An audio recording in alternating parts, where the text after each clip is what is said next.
In this video, you'll learn how to apply a scripted pattern and also use a clipping group. I'm not satisfied with the way that this pattern appears for the floor. A hardwood floor would have the planks staggered. They wouldn't be lined up in a perfect grid like you see here. Open the kitchen4.psd file to follow along. And then drag the pattern overlay effect on the floor layer into the trash. So we're left with the black pixels on this layer, merely identifying the area where the floor pattern should appear. Then create a new layer above this and rename it Pattern. Then go up to the Edit menu and choose Fill. Use Pattern and choose the Pattern Picker and select the plank pattern that you designed earlier. So this is identical in functionality to what we would see in the pattern overlay layer style effect. However, the fill dialog gives us an extra choice down here that we don't have in the layer style, and that is scripted patterns. Select this, and you have a number of scripts that ship with Photoshop. Let's use Brick Fill.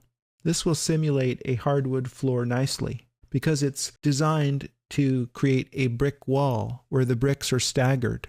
Click OK, and the pattern layer is filled with this particular scripted pattern. So it took the plank pattern and it staggered it, but it also is shifting the color and the brightness of the particular plank to create this overall pattern.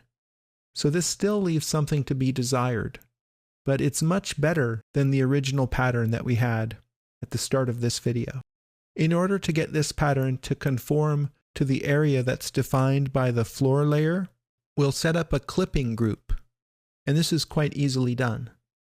Simply hold down the Option key on the Mac or the Alt key on the PC, and position the cursor in between these two layers. When you see the cursor change to this symbol, go ahead and click, and that creates a clipping group.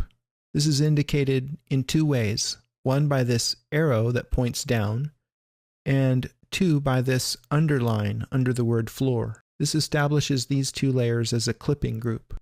The pixels on this layer are clipped by and limited by the pixels on the layer underneath. One advantage of this relationship is now we can use the Move tool and we can move this pattern and it remains clipped according to the pixels on the floor layer. So I'm going to line it up, let's say, with the island, and to be very accurate, I'm going to use the arrow keys on the keyboard to move one pixel at a time.